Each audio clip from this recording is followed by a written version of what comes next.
You know, I never really thought of the N64 as a complex system. The controller, sure, needlessly complicated. I still don't really know what to do with my hands. But apart from that, the N64 seemed like a pretty straightforward console. It was Nintendo's first big jump into the world of 3D gaming. That alone is enough of a gimmick, if you want to call it that, to sell the console. I feel like seeing Mario run around a 3D world while the player holds the world's strangest controller was enough to make the N64 stand out. But hey, I get it. Accessories are cool and kids have the smallest attention spans ever. Which brings us to today's video. We're going to be exploring the world of N64 accessories. Or, as a lot of people have called it, the useless world of N64 accessories. Now, there's an argument that every accessory is pretty useless and pointless, but from a Nintendo standpoint, there's always been at least one accessory per console that is fairly beloved. The NES had the Zapper gun, the SNES had the mouse for Mario Paint, the Game Boy had the Game Boy camera that to this day is still a sought-out after item, the GameCube had the DK bongos, the Wii had the Wii Fit board, heck, even the Switch has the Labo. But what did the N64 have? A barely functioning microphone for the world's most hated Pokemon game? Hooray. But I don't want to be unfair, because I really love the N64 and don't want to trash talk it. So let's have a look at the accessories the Nintendo 64 released throughout its lifespan, and see if its accessories really were as terrible as everyone says. Let's kick things off with a classic accessory that was most likely in everyone's collection when they were kids: the Rumble Pack. The Rumble Pack was released in 1997 and is a removable accessory for your controller. I'd sometimes forget that if you flip it over, you'll see a big plug-in port for accessories. It's cool for sure, but definitely has some drawbacks that we'll talk about as the video goes on. The name is pretty self-explanatory. You plug it into the back of your controller, and now your controller rumbles. It was the 90s, we were easily entertained. The accessory was shown off at Nintendo Space World in 1996 and was bundled with Star Fox 64. When your character would shoot or get shot at, your controller would shake respectively. I don't think I really need to explain how controller rumbling works. It's pretty common knowledge nowadays, but back then, if you really wanted to be immersed in the game and have your controller shake when stuff happens on screen, you needed to buy a whole extra part of your controller. It was pretty much controller DLC, I can't believe it, it's genius. What kinda sucks though is that the Rumble Pack required 2 AAA batteries to function, and if you know anything about Nintendo products and batteries, it's that they go together as well as F-Zero and Love from Nintendo. Which is to say, not very well. Being drained after what seems to be like, maybe an hour? The Rumble Pack became standard with every N64 game, even having Nintendo re-release Mario 64 and Wave Race 64 to be compatible with it. I always found first-person shooters like GoldenEye and Perfect Dark to be the most ideal and immersive with the rumble feature. I know I'm not alone in sharing that sentiment, but yeah, it was pretty shocking to get shot at and have your controller respond. Electronic Gaming Monthly, a gaming magazine from the 90s, said, "Sure, a vibrating joystick may sound lame, even a little naughty, but trust us, it's cool." Who are these magazines for? Another pretty big issue with the Rumble Pack was that the N64 wasn't built for hot swapping accessories. What I mean by that is that some games required a separate N64 memory card to plug into your controller to save the game. Which, I guess I'll quickly mention, the Controller Pack, as it was known by Nintendo, was literally just a memory card you plugged into the back of your controller. Anyway, if you're playing a game that requires a memory card, you can't load up a game with the Rumble Pack already plugged in, swap it out with the memory card to save, and then plug the Rumble Pack back in. The console just wasn't that advanced, so you pretty much had to choose to either save the game or have your controller rumble. You couldn't have both. Unless you had the Tremor Pack. Yeah, this big ugly beast. I've had this thing ever since I was a kid, but never knew what I was supposed to do with it. I would just keep plugging stuff into it until it looked like the ugliest, most useless monstrosity I've ever seen. Apparently though, you're supposed to plug the Tremor Pack into your controller, and then the memory card in the slot. Now, through the power of science and magic, your controller can now both rumble and save. You have to flick the switch behind the pack when you either want to save or rumble. I mean, I guess it's kinda cool that you can now save and have your controller rumble, but the Tremor Pack is just so massive that when all of this is plugged into your controller, it's now really back heavy. The weight's all thrown off. not being evenly distributed that it will now not only throw off your gaming ability, but definitely give you carpal tunnel. Your wrists are gonna be destroyed trying to hold this thing steady. I mean, yeah, for the time, the Rumble Pack was super revolutionary and crazy. At least for Nintendo. But whenever I went to a friend's house or played the N64 anywhere else, I don't remember the Rumble Pack ever being super important. But hey, let's talk about something cool. The Transfer Pack. You'd plug this thing into the back of your controller, and after that, you'd then plug in a Game Boy game that was compatible with an N64 game in your collection.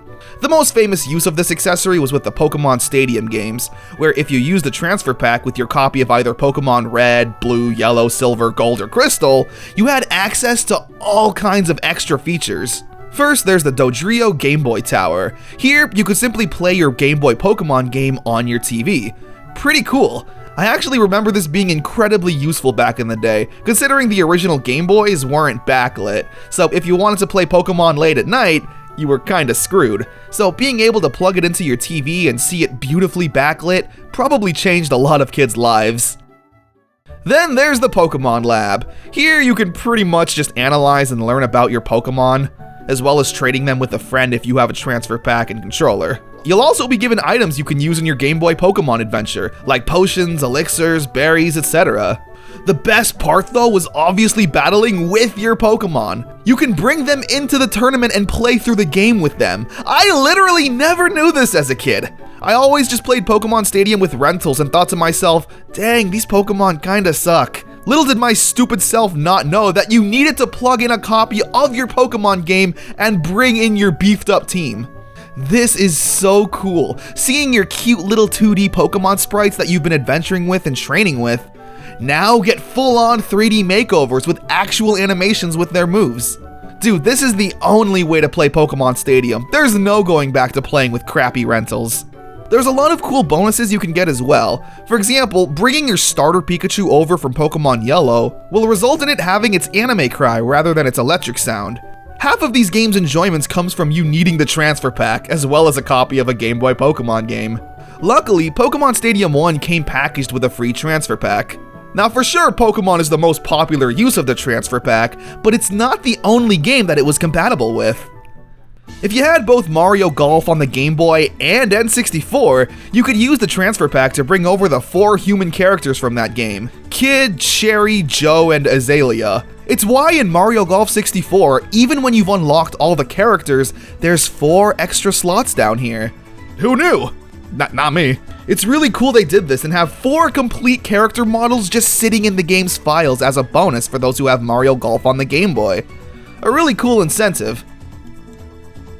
Same thing with Mario Tennis. Using the Transfer Pack will give you 6 new courses and 4 playable characters from the Game Boy game. It's really interesting to see, honestly. Like, I always thought it was weird seeing the human characters in Mario Golf. Like, who invited Charlie to play? But to see the same thing in Mario Tennis, when the base N64 game only had original Mario characters, felt kinda jarring. Mickey's Speedway USA is a weird compatible game. You'll unlock Huey as a playable character. Why just one character is beyond me.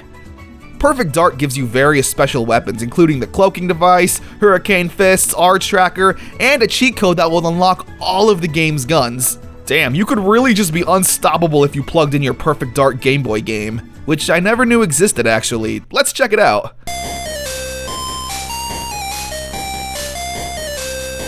Oh, it sucks, okay. There's a game called PD Ultraman Battle Collection 64. It's an Ultraman game that I honestly know nothing about. It's a Japanese exclusive, and when I looked up gameplay of it, I'm left with more questions than answers.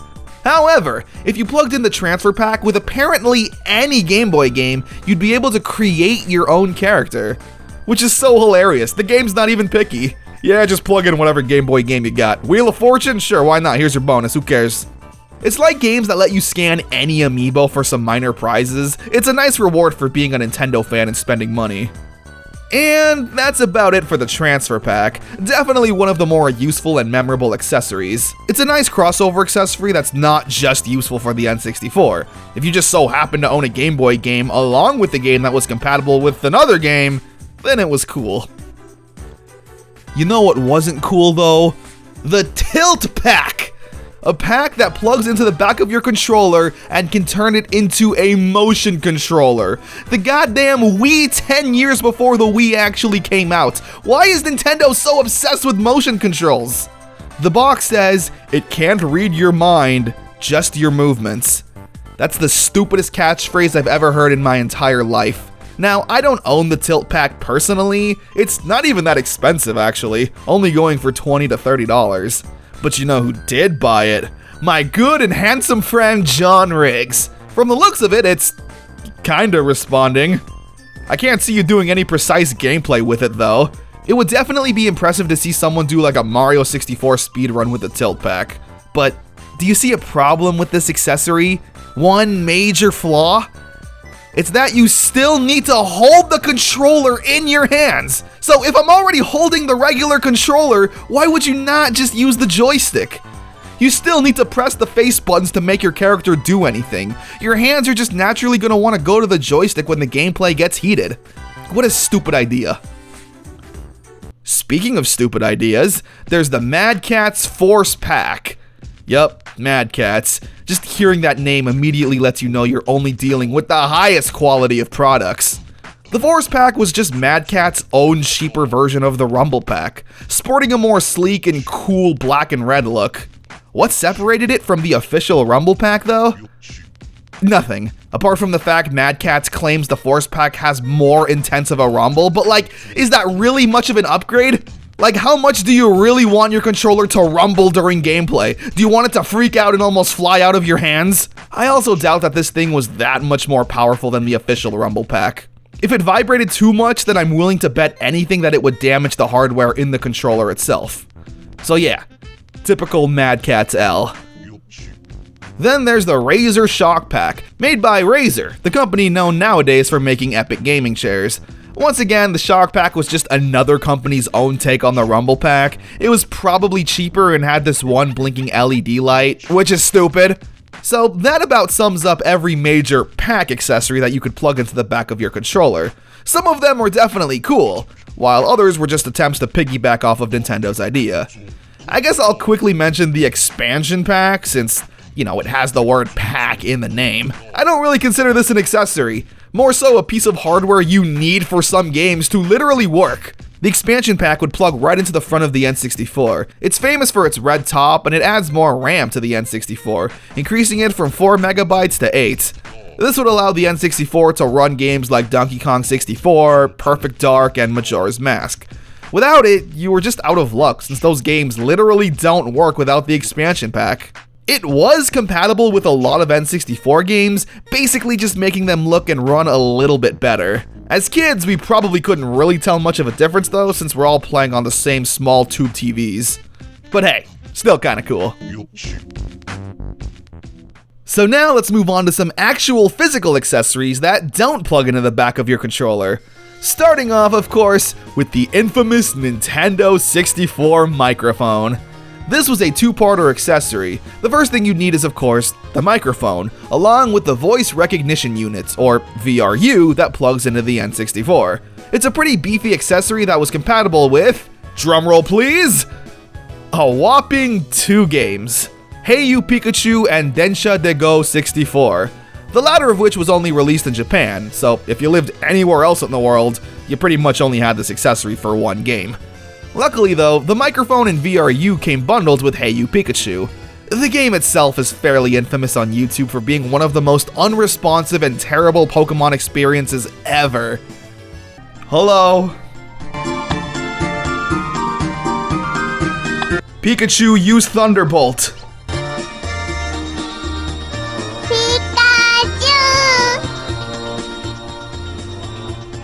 Pikachu, make me a sandwich. Pika.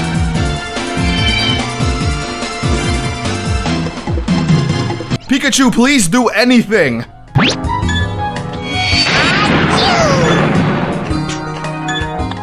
For those of you who don't know, Hey You Pikachu was an attempt at a Pokemon simulation game, where you, yes, you the player, could own and play with your own personal Pikachu. You would talk into the microphone and give Pikachu commands like, come here, get that, or hello, and Pikachu would respond to your comments.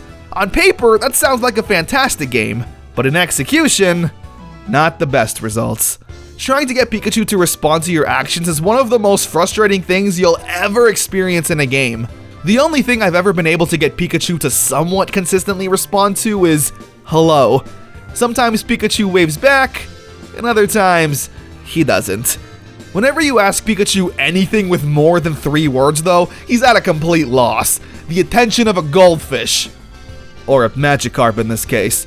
Yeah, kinda surprising honestly that the one game this microphone was created for, and it doesn't work.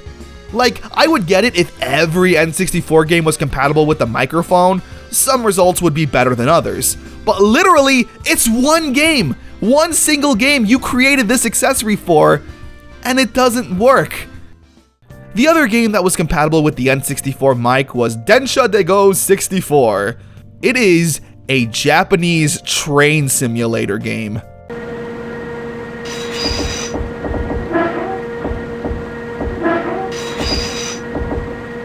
Complete with its own cool little accessory, a mini controller that mimics a more simple version of what a real-life train conductor would use in Japan. You would plug this controller into the 3rd player socket, and then plug in the VRU microphone into the 4th player socket. Why the 3rd and 4th player sockets? I have no idea, ask Japan. Now, on the surface, N64 64 doesn't seem too interesting. You are literally taking on the role of a normal, regular train conductor in Japan and driving people to and from stops. Using the unique train controller, the player needs to drive the train at the proper speed limit, stop in the exact spots where the passenger on the cars can exit the platform, properly announce the name of each station, which is where the microphone comes in, and do all of that within a precise and exact time limit. I wouldn't exactly call the game fun, but I feel like anyone who's ever been to Japan would really like it. When I went to Japan, riding the trains was honestly one of the funnest memories I have. Here's what it's like. まもなく1番線に快速川崎行きが参ります。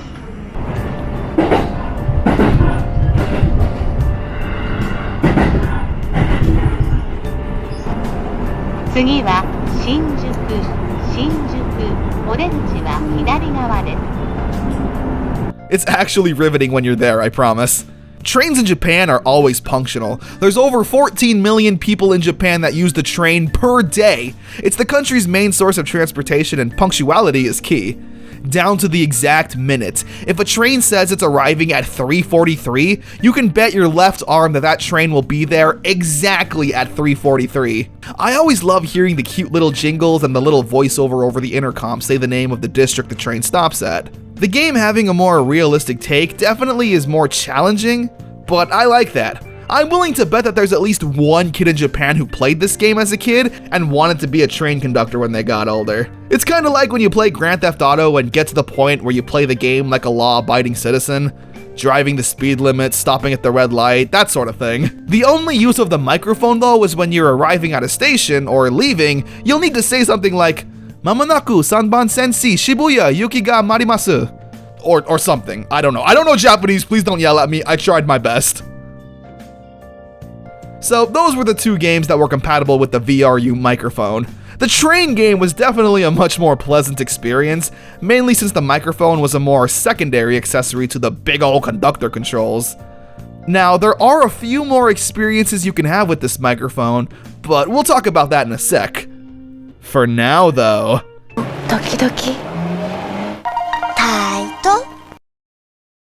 Who likes fishing? That's right, fish want me and women fear me. The only activity you can do where not succeeding at it means you're doing it right.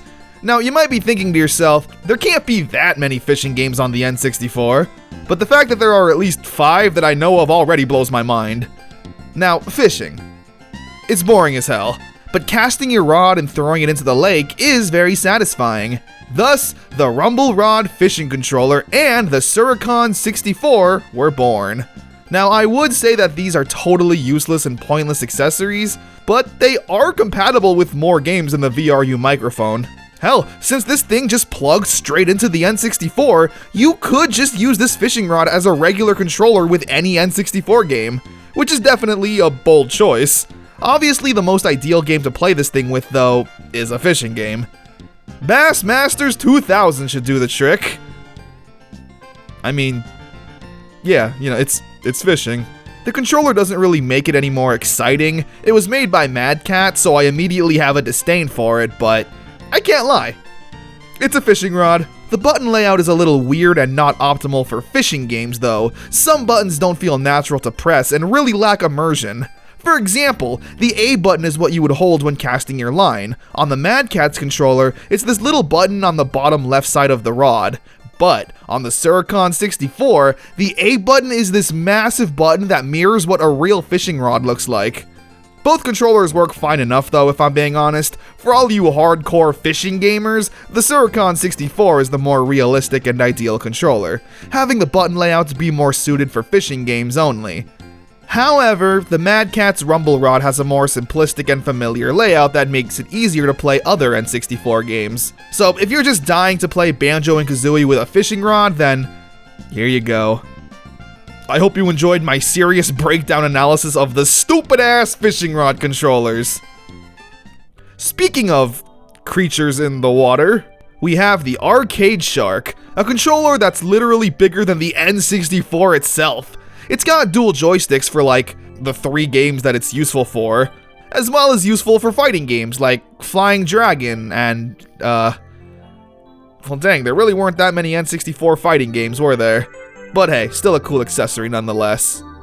If the Arcade Shark isn't really for you though, don't worry, because there's another shark-themed accessory, the Game Shark. Man, the Game Shark was so much fun. If you didn't get a chance to grow up with this thing, then you were really missing out on what felt like being a child hacker. The Game Shark would allow you to turn on cheats and mess with the game's programming in ways that couldn't be done naturally. Every game had different effects and outcomes with you messing with it. You could do things like have invincibility or make the characters move incredibly fast, change the color layout of the maps, etc. Most of the time though, you'd end up accidentally corrupting the life out of your game. As a kid, it felt like a really cool thing to do. You're 9, you don't know how programming works. You just know that the game is supposed to be a certain way. Now, all of a sudden, you're accessing cheats and codes that feels like the player was never meant to use. But wait, this is a video meant to be showing off the stupid N64 accessories, so let's get back on track. Here's the TriStar 64, the ugliest looking accessory. You just plop this right on top of the N64. Now, allowing you to play NES and Super Nintendo games. Now sure, on the surface, that sounds pretty awesome. Instead of buying 2 whole consoles and needing to constantly unplug them from the wall socket and your TV because it's the 90s, you could just buy this ugly accessory and you're good to go. The problem, however, is that since this is a cheap third-party Chinese accessory, the graphical quality is incredibly low. All of the games look like trash. Even for the 90s on tube TVs, people were able to tell that the games looked off. The TriStar also wouldn't work with NES and SNES games that had a co-processor. Games like Star Fox and Pilot Wing 64 that had the Super FX chip, or Super Mario RPG having an SA1 chip. I don't know what that means, but it's got this chip in there. Because of that, the TriStar won't work with those games. Coupled with the fact that the games that this thing does work with makes it look like crap, and that the accessory itself also makes your N64 look like an abomination, it's no surprise that the TriStar was a total failure that nobody loved. Except you, Chris, you get it together. There was a similar accessory released for Game Boy compatibility, the Wide Boy 64. I love that logo, it just screams bootleg. However, the Wide Boy was only ever released to developers and the press, meaning I don't have one and wasn't interested in spending a couple $1,000s on it. I know, shame on me. It looks like a total Frankenstein monster creation. All of these loose wires and stuff, I don't know, man. Maybe you should have just invested in a Super Game Boy. Those are only like $20 and it'll give you the same result. Hey you! Do you want to play with power? Well, Nintendo already tried that in the 80s with the Power Glove. According to a certain upset video game nerd, however, it was a giant piece of doo-doo and what were they thinking? However, Nintendo seemed to learn their lesson and never tried to release another glove controller.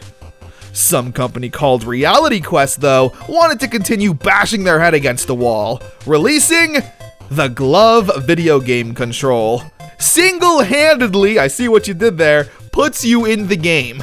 This is the stupidest thing ever. Like, it kind of does work better than the Power Glove because it's got the rumble pack and is hardwired to the console. But God, will this thing also give you carpal tunnel? This is hell on your wrist, and after 5 minutes of playing, you're gonna need to take a break. The motion controls only control the joystick, meaning you still need to press the face buttons that are underneath your fingers.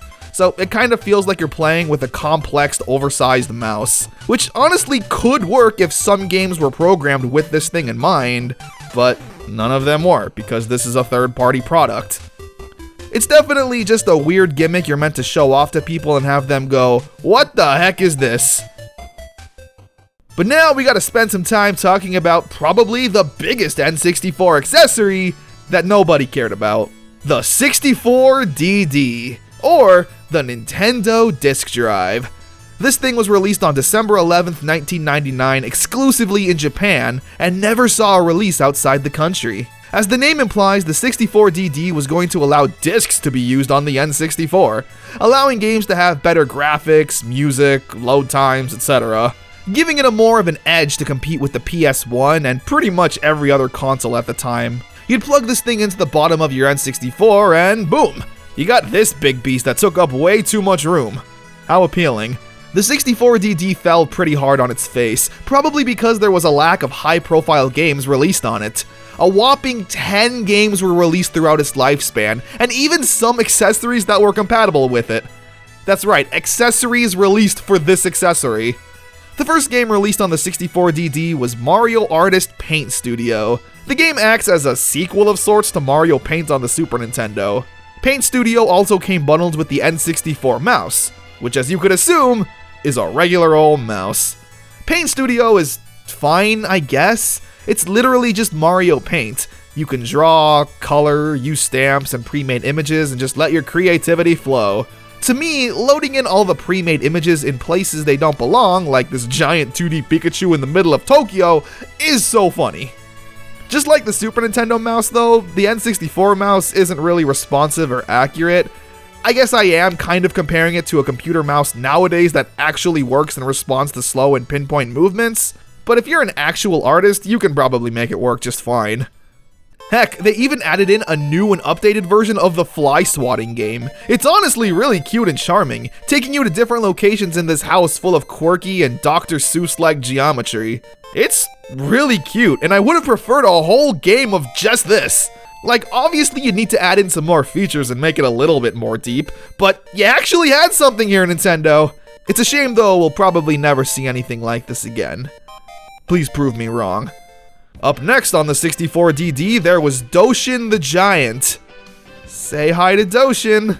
This game is weird as hell. It was only released in Japan and Europe. America never got graced with its beauty. Doshin is a giant that is the reincarnation of the sun, and appears to the islanders of Baruto every day.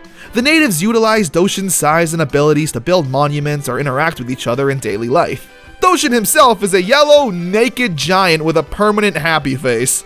Based on the number of good deeds done by Doshin, the natives will shower him with love, in the form of hearts, which makes Doshin grow bigger and bigger. So essentially, we're playing God, choosing whether or not these inhabitants have an easy or difficult life. It's a cute concept for sure, if not a little scary. These creatures scare me even more than Doshin. And the fact that you could literally just kill this island if you want to is such a not Nintendo feature in one of their games. Believe it or not, the game was even popular enough to be released on the GameCube, giving the 64DD even less of a reason to exist. I don't know, man, if I played this game as a kid, I think it would genuinely freak me out. Everything about Doshin just makes me feel uncomfortable. I don't know. Then there was the RandNet disc. Now this game right here was pretty cool, because it would allow players to access and browse the internet via RandNet, which was a subscription-based online service for the 64DD. To use it, the player would have to plug in the N64 modem into the cartridge slot. Yeah, the cartridge would connect you to the internet via an Ethernet cable. I refuse to believe this worked. But, lo and behold, there exists footage of it. There wasn't a whole lot you could do. The internet in 1999 wasn't as interesting as it is now. There's no YouTube or Elgoog. Anyone else do that in school? Some cool features though with the RANDnet disc would give players the ability to beta test and experience pre-release games. I'm not sure if that just means 64DD games, because if so, that's a ripoff and it sucks. You could send emails, interact with message boards, and even print out your Mario Artist Paint Studio creations. When you purchased the RANDnet disc, it would also come with this cute little keyboard, which was really nice. Unfortunately though, the keyboard was only compatible with the 64DD. The RANDnet disc was a cute little gimmick for sure, but needing a constant subscription as well as internet in general wasn't really all that accessible to all the 10-year-olds in the 90s. Mario Artist Talent Studio. While Paint Studio was a game that focused on drawing, painting, and coloring, Talent Studio was a game that focused on animation. Kind of. You were given an avatar that you could fully customize from head to toe. It's pretty in-depth, and I loved designing characters like this when I was younger. You can customize everything from their facial features, body type, clothes, hair color, you name it. After that, you could select an animation for your avatar to do and, well, enjoy the show.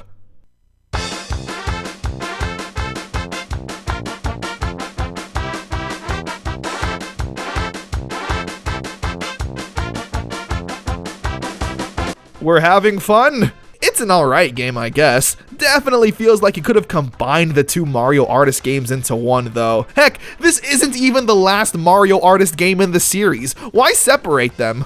Customizing your avatar is fun for sure, but if you were able to hook up your Game Boy and Game Boy camera to the 64DD, you could actually take a picture of yourself and put yourself in the game.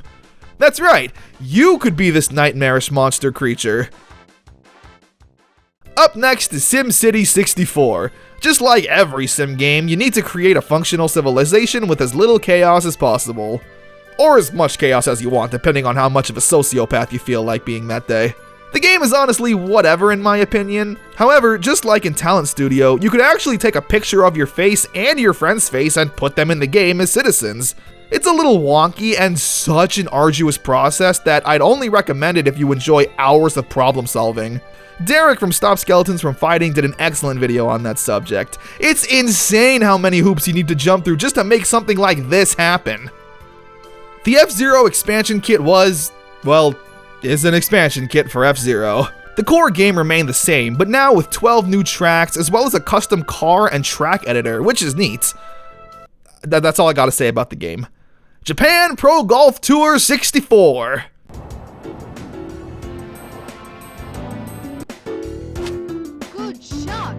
Yep, that sure is golf.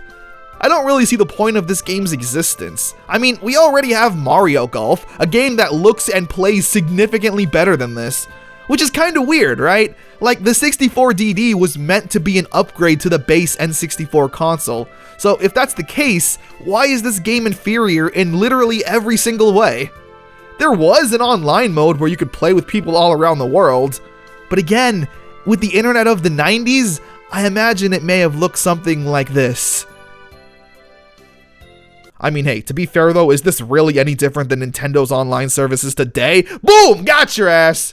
Next game is Kyoji no Doshin Kaiho Sensen Shibiko Chiko Daishugo. 64DD 専用ソフト「巨人のドシン」に補助ディスクが登場。イジェクトボタンを連打して2枚のディスクを出し入れしながら島を歩き、もう一人の巨人を助け出すのだ。 Alright, cool, that was the game. And you're telling me the 64DD didn't succeed with titles like that? Mario Artist Polygon Studio. This is the final game in the Mario Artist series and is probably the most unique out of all of them. As the name implies, the player is given a range of 3D models to choose from and gets to mess around with it. This was honestly the first time I think players got to fully understand how these new 3D games work. Now hey, I'll be honest, I'm a pretty stupid guy and I don't know fully how 3D modeling works, but I think Polygon Studio is a really good and basic introduction into 3D modeling. Out of all of the Mario Artist games, this one is definitely the one that stands out.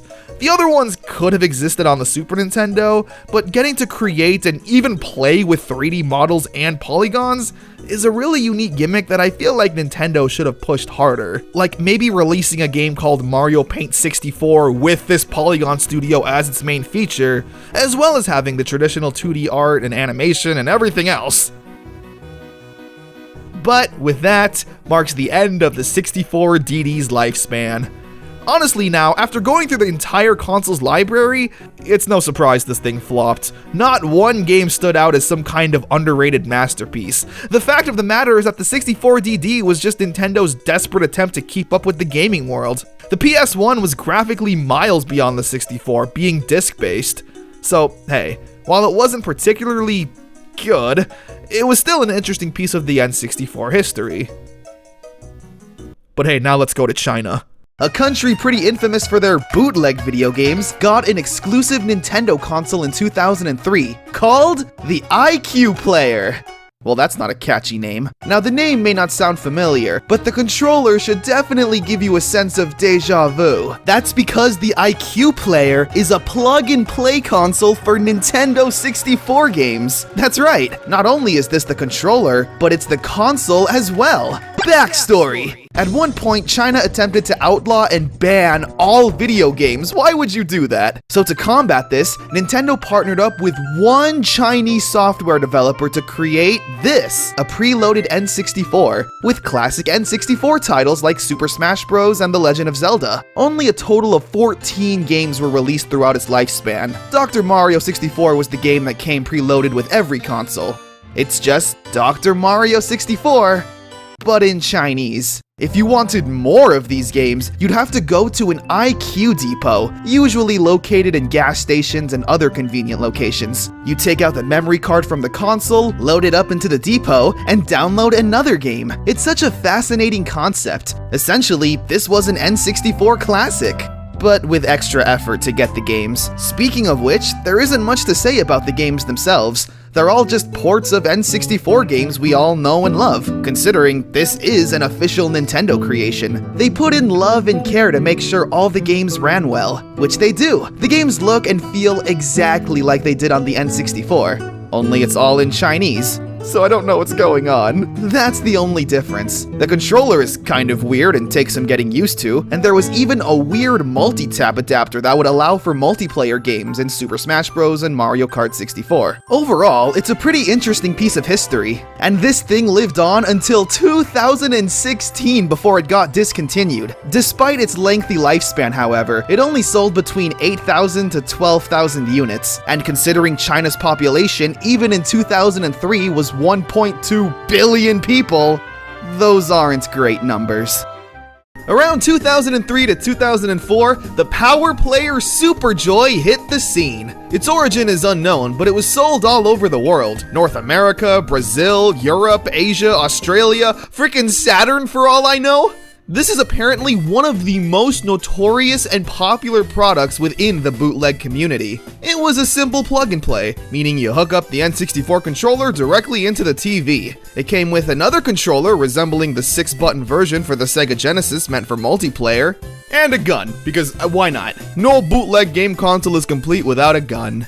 So far, all of this is pretty basic stuff. Company makes bootleg and we suffer for it. But here's where the story takes an interesting turn. On December 16, 2004, the FBI executed search warrants at 2 kiosks at the Mall of America in Minnesota. Nintendo had the frickin' FBI launch into this mall, presumably coming down from cables and wielding machine guns. Man, the people who just went to the mall for their everyday run to Hot Topic sure were in for a surprise.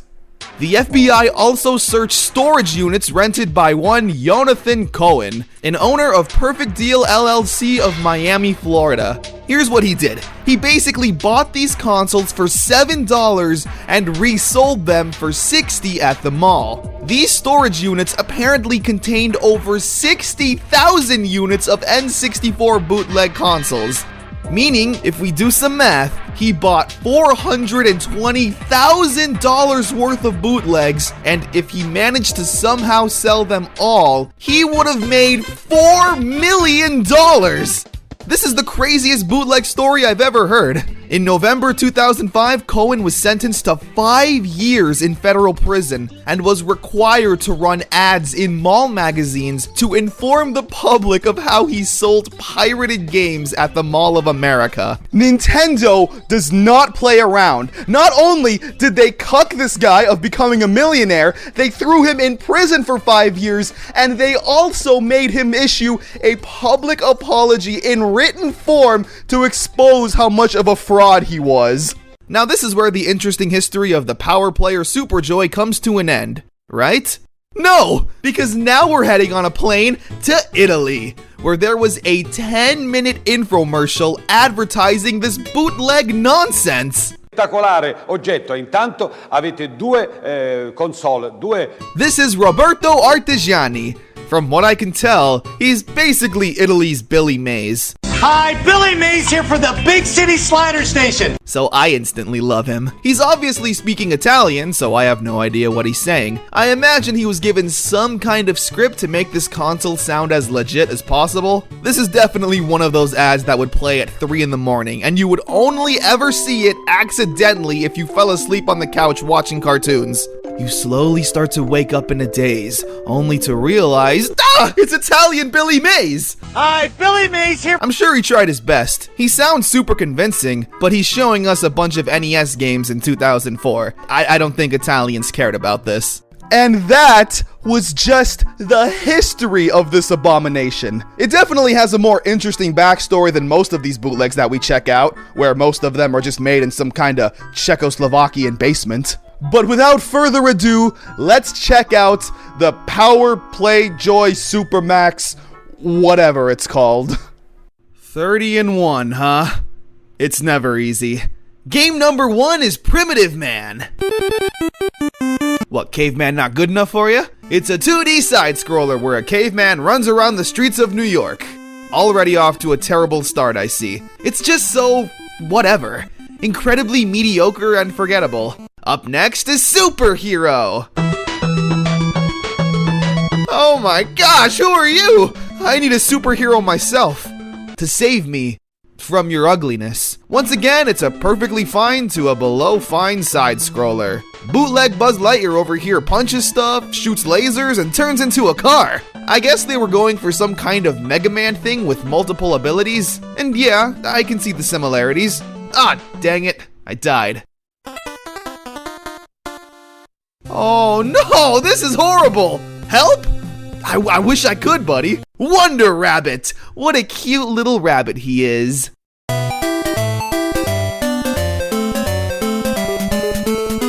Rabbits can't do that. Also, hey, we're playing Super Mario Bros. 2, otherwise known as Doki Doki Again, the game is just a whatever side-scroller. I'm starting to sense a pattern. Game number 4, Quiz. Well, if my C- average in school ever had a use, it's now. Which country will host the next World Cup tournament? How am I supposed to know that? I don't even know what year specifically this game was being made in. What word does not belong in the group in each of the following questions? Crayon, pencil, pen, or paper? What are you asking me? Alright, well, I haven't felt this stupid since I was in actual school, so let's move on. The Archer. You play as an archer and shoot arrows at these golem demons. It's pretty fun and a nice change of pace. Toy Bricks. If by Toy Bricks you meant Microsoft Paint on an NES, then yeah, Toy Bricks. When you try to draw on a D-pad, nobody ever wins. Halley-hoo. I have no idea what the hell is going on. Arena! Okay, now this game here is literally impossible! These warriors are trying to enter this castle, and you're the only line of defense. A pretty big job if I do say so myself. So, what does the kingdom equip you with to handle such a dangerous task? A dinky little spear! Seriously, you'll have multiple attackers coming your way, but you can only attack them when they're in range of your tiny poke weapon. Like, while I'm over here taking out this guy, this one over here can just sneak on in. I hate this. Okay, next game is Pentabase. It's the same concept as the last game, but here we can actually shoot. Shoot these cute pink jellies with our pentagram. Across river. It's Frogger. Man, these games are so lame and boring. The backstory of this console was way more interesting than the console itself. Like, did the FBI really have to raid the mall for this? Here's a racing game. It sucks. Here's Tetris. It's Tetris. Oh, it's Minesweeper. It's been 20 years since I first played Minesweeper on a Windows XP computer, and I still don't know the rules. Here's a game called Angel. An angel shoots down candy in front of the beanstalk from Jack and the Beanstalk, and you take control of this mummy to collect as much candy as possible. The concept of the game is fine, but what drugs were you on when you thought a mummy and an angel were the perfect duo? Now this next game, I'm gonna be honest, is pretty interesting. Mini movies. You're given 5 different stories to choose from. Once you choose your story, you then have 6 panels that are shown to you and you have to put them in order, remembering which scene was which number. Once you do that, you then get to watch a mini movie. It's nothing too crazy or anything, but the fact that there's cutscenes and movies on this thing is a charming enough change of pace. I mean, look at this cute frog. He's doing great. Where's his Oscar nomination? Now, there are still 15 other games on this thing. I know. How are we not done yet? Luckily, however, the last 15 games are pretty terrible. Like, wow, would you never want to play these games at any time? There's a slot machine. Okay, you can play blackjack, a submarine game, some kind of math game. It really feels like they gave up halfway through. Like the developers thought this was a 15-in-1 console, and then Jerry from accounting was like, actually there's 30 games. And everyone freaked out, being like, holy crap, this thing comes out tomorrow! And because of that, we're left with stuff like this. And that was the Power Player Super Joy. Kind of anticlimactic. The console and games themselves are pretty lackluster, with nothing too memorable of note. I actually came across this bootleg a few years ago, but didn't want to make a video on it, because it's boring! It wasn't until I found out about its crazy history involving the FBI that I decided to give it another shot. There are so many weird issues with this console. A lot of them were known to overheat and straight up melt. You need 4 AA batteries to run this thing, but the battery pack was more often than not way too small, so the batteries would barely fit, meaning you couldn't put the lid on it and keep it shut, so the batteries would sometimes fall out, powering off the console. Dang. Well, hey, now we're talking about bootlegs. I think we've scratched the bottom of the N64 accessories barrel. There's plenty of other accessories that I don't really want to talk about in detail. There's a steering wheel I had as a kid for racing games, a DDR dance pad, a flight stick, you know, all the usual suspects. But I have purposefully saved the best accessory for last. The one accessory that no matter what anyone says about this console's entire library of accessories, trumps it all. And that is the N64 biosensor. An ear clip that plugs into the back of the controller to measure the user's heart rate. It was only compatible with Tetris 64, where it would slow down or speed up the game depending on how fast the player's heart was beating. In many ways, the device was similar to the Wii Vitality sensor. That's so insane though. The game takes advantage of your potential anxiety and will make the game worse. That's some evil immersion. I wish every game was compatible with this thing. Could you imagine playing Mario Kart with the biosensor, and when it picks up your heart rate, it makes the AI even more annoying and stressful? That's insane technology. I'm not even kidding, this thing rules. And with that, I think we've pretty much covered the world of N64 accessories. Now that we've actually gone back and looked at them, some of them were definitely kinda cool, but for the most part, a lot of these accessories were silly. But hey, let me know your history with these things down below. I'd love to hear it. Now if you'll excuse me, I need to start my new career as a Japanese train conductor. Choo-choo, motherfucker!